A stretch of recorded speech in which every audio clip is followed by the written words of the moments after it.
Hello, Vino 301 family. I am here with Candace Roberts, who is one of our tour ambassadors, and this is part of our series of Meet the Tour Ambassadors. So welcome, Candace. Why, hello. I already have a glass of wine, so I'm ready to go. There you go. There you go. So Candace, tell everybody about yourself. Well, I am a event planner, originally from California. So I came to the great state of Maryland to, sort of pursue something new. Ended up working at a winery, and that's how I ended up meeting Leslie, who told me she was the owner of Vino 301. And I was like, what is this? And sort of through those connections, I found out how great Maryland was for wine, because you have like that one track mind about California when you're from there. Right. We'll forgive you. We will. Go ahead. And then, you meet people like you and other wineries who are doing amazing things, and you go, well, all right. So Maryland, I see you. So you truly have like the behind the scenes experience, because you've worked at a couple wineries. So you've seen the customer perspective, you've seen the winery perspective. What do you find interesting about that? I think the conversations that happen when you're on, either side. So from the event planning standpoint, I'm in my head where I'm saying, oh, I'm about to provide this amazing opportunity for this group who hasn't done it before. And it truly is an amazing opportunity. It's very raw. It's very new for the folks who are coming in. And then oddly enough, on the other side of the counter, when I'm actually working for the winery, we're like, okay, it's very new. It's very exciting for them, and they don't know it. And sort of had the same sort of, the same sort of conversation, just in different ways. And I think it's really exciting because I can see how the wine is made, and then I can see how that person enjoys it, even though it's their very first time. So just as nervous as the customer is coming in going, well, I don't know if I like that. We're going, I don't know if they're going to like it. So that's been sort of my experience. And then when you do wine tours, as I, recently started doing, you're sort of sitting on the sidelines going, I wonder what the conversation is like between the person behind the counter and now the customer. So being, in kind of all of those roles has made, this sort of thing in my head where I'm like, I'm always learning about how folks respond. And I think the best part about that is sort of learning personalities and how they match up to the wine versus how, the person is going to taste or receive like the flavors of the wine, if that makes any sense. Yeah, no, that does make sense. And you're like, you by nature are a planner, and then you have this great business also. So tell people, when you're not doing Vino 301, about your business. When I'm not doing Vino 301, I kind of have fallen into this whole, I need to provide this full service sort of event planning opportunity for my clients. So I do anywhere from planning out your wedding, baby shower, big, huge gala. Hopefully it's not the wedding baby shower combo. It's the wedding. Well, if it is, I will plan it for you. Something blue, something new. I got you. Right, there you go. But basically, I am an event planner, and I have started an event planning company that is full service, like full on start to finish, whether that's from your inception of a baby, I don't know, but invitations all the way down to the end, where I'm delivering the materials that you brought to the venue back to your home. In between that, I also sell wine for fundraising purposes. So I started this great venture with One Hope, and they, give me the opportunity to raise money for nonprofits in my local area, all through the guise of wine. So I haven't let wine go whatsoever, and I haven't let event planning go whatsoever. So, I try to keep up with the virtual tours that Vino 301 does, and the ones that I'll do soon as well. So that's cool. They have One Hope has this beautiful shimmery bottles. There's yes, would glittery. you like me to deliver you one? I have that. I'm always like, ooh. And they do, I know they have like a breast cancer bottle. Who's the maker? They work with several different makers. So Okay. Reserve, well, not several, two different ones. So one of the main ones that I've noticed from the bottles that I've gotten recently is Robert Mondavi, who owns a vineyard in the California Napa Valley area. And they also have a female winemaker who they got from Sterling Vineyards. And she is completely dynamic. She works with the production makers of One Hope and sort of lends her expertise. And Robert Mondavi puts his seal of approval on some of the bottles as well. So very cool, very, very cool. What's in your glass? Right now, I'm drinking a nice rosé. I promise this isn't a plug. This is I don't know who created this. I do have a bottle back here too. I'm ready for this whole interview. So. Oh, that is funny. I have a pirouette here. Ooh, I felt like red was, I wasn't ready for the red. The conversation. In all disclosure, okay, I have to.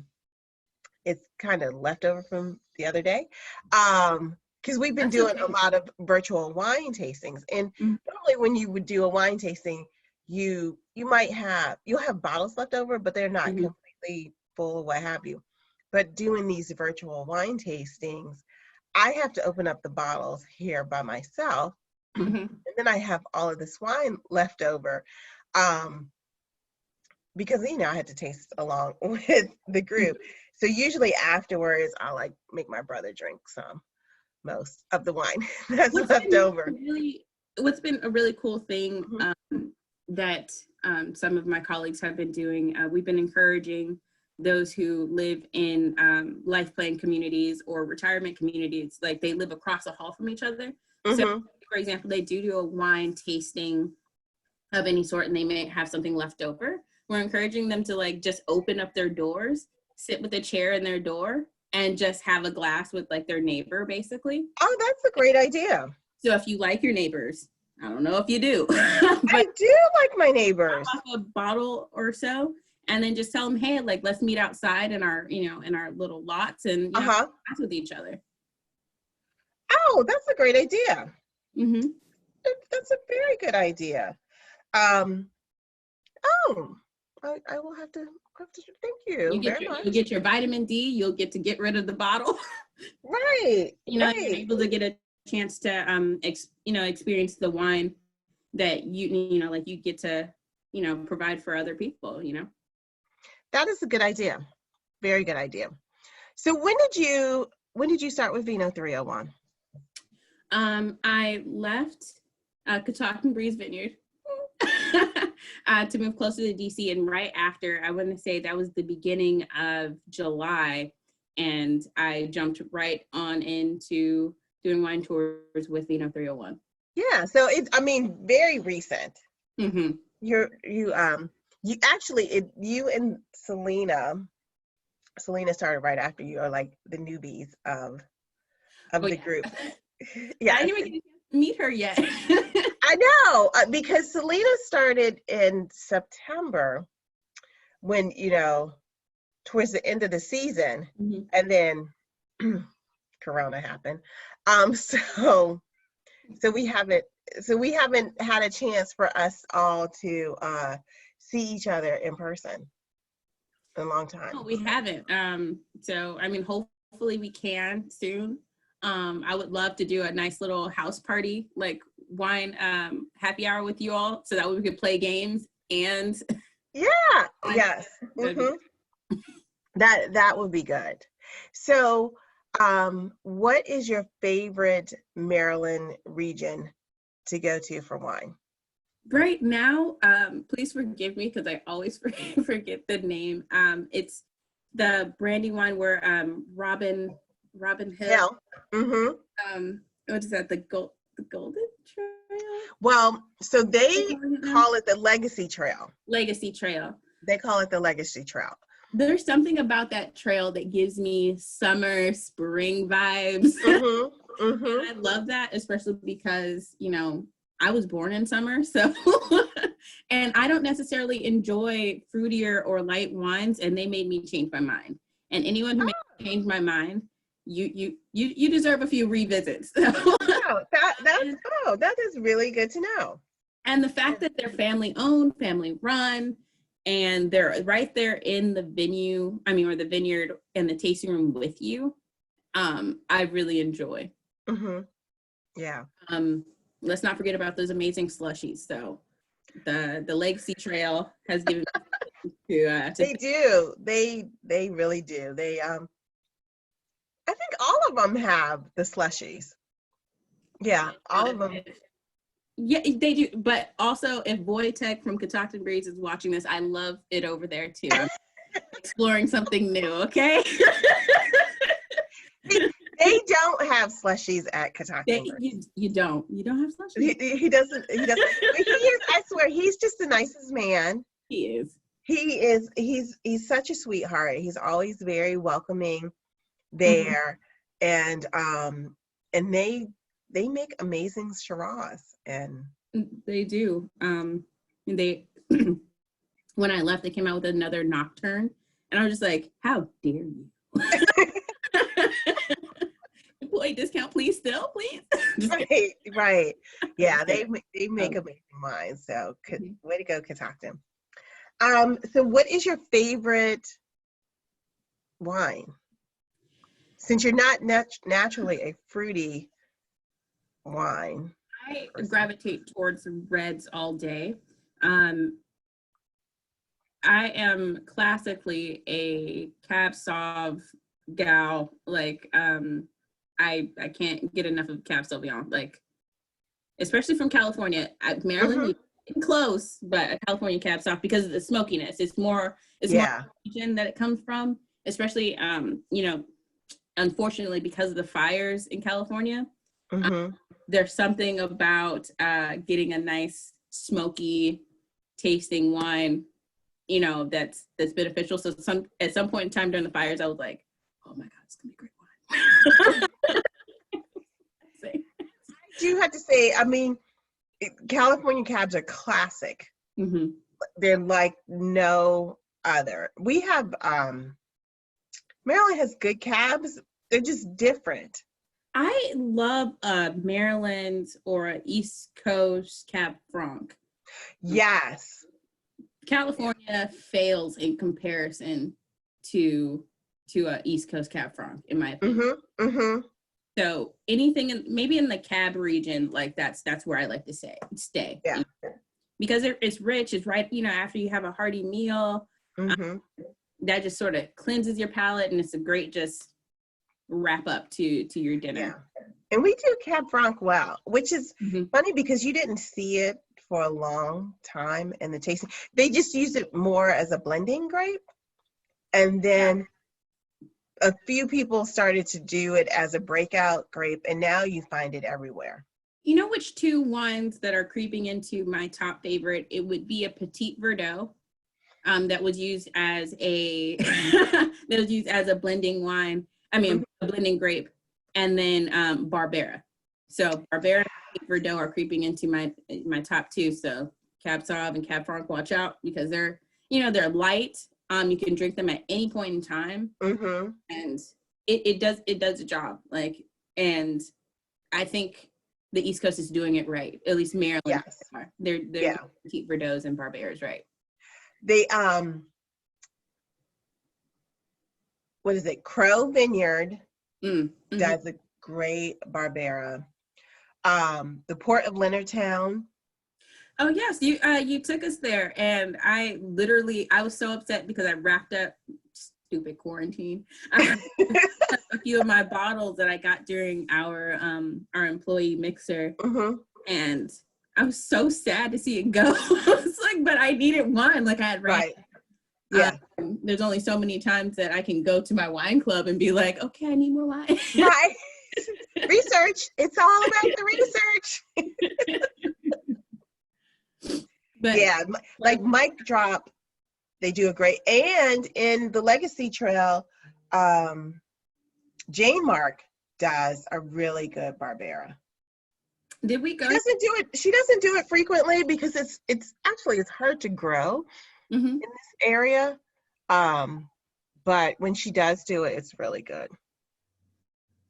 What I'm loving about this particular life that you sort of opened me up to, like on this side of town, I'm noticing so many women in the wine and the wine industry, and it gives you like this reassuring feeling that like women are bosses and they're everywhere, like in the way the label is crafted, in the way that things are nurtured and cared for, and like like those those little pieces of like, even when you go to the restroom where there's like things that care for women in the restroom, like I'm loving everything that I'm being exposed to right now.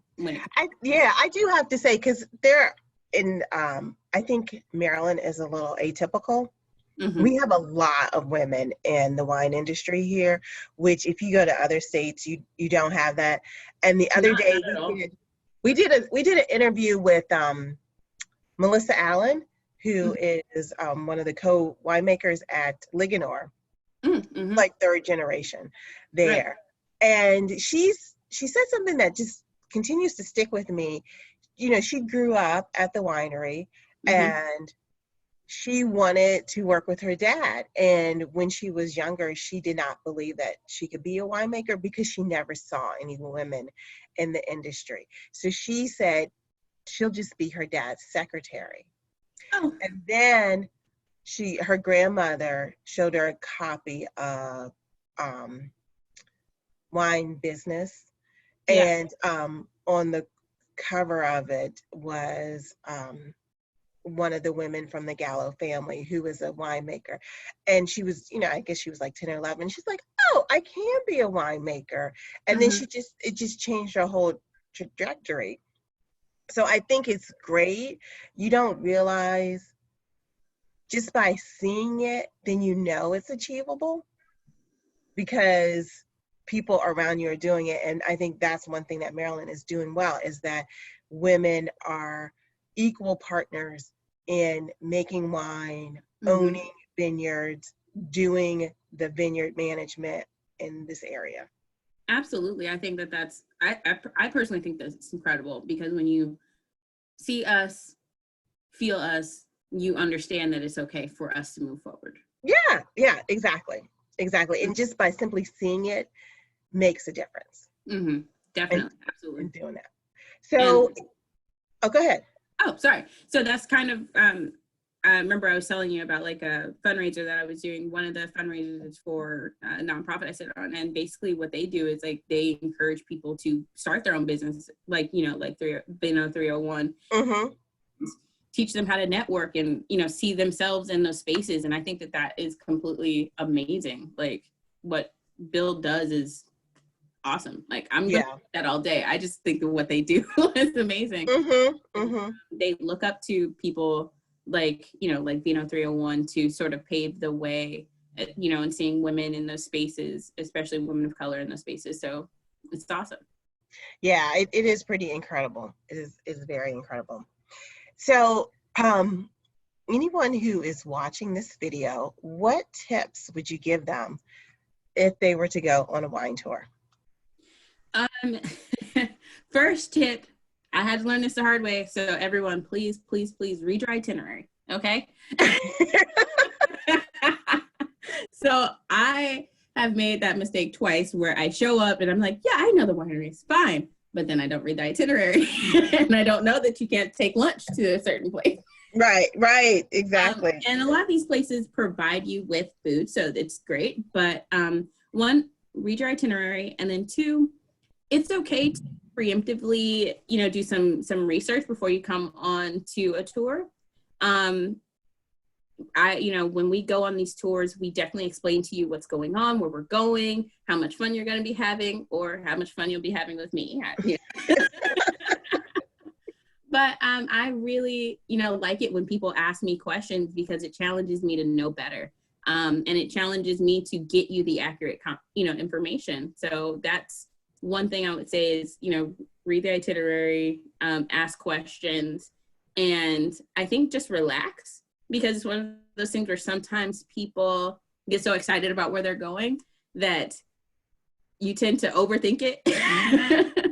And, in a certain mindset to go on these tours. No, absolutely not. I think that probably is my biggest tip. Relax, allow people to drive you where you're going to go, have a good time, and learn something new. And if you've been there already, try something new.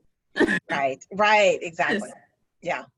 We had my first tour, someone had already gone to one of the wineries we went to, and we're kind of, like, oh, well, I've already tried these. And literally, I was just like, I bet you haven't tried so in the corner. And they're like, oh, okay, there's a whole nother tasting. Didn't know that. Right. So, tasting from the group, which is perfectly okay. So, and we make the necessary adjustments for them while we're there. So it's like, there's always something new to try.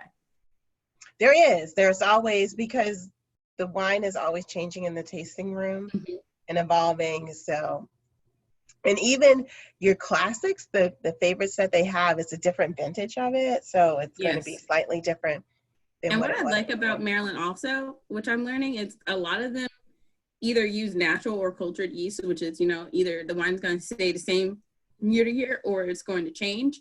And what I like about some of the places that, we take folks is that some of them do use natural yeast, and the wine tastes different every single year. So even if in 2016 doesn't mean it's going to taste the same as 2017's vintage. Yeah, which is a big risk on their part, because it's like, surprise, this is what it tastes like this year. But it just goes to the skill of the winemakers, that they're confident in their skills and how Absolutely. Yes. Well, thank you so much, Candace, for spending this time with me. I really appreciate it. Well, thank you. I appreciate it. I mean, you gave me an excuse to drink wine a little earlier in the day than There you go. I normally would. So I appreciate that myself. So not a problem. Well, take care, and thank you, Vino 301 family, for checking this out, and hopefully you'll get to meet Candace on one of our tours. Take care. I hope so too. I'm excited to get back out there. Bye, guys.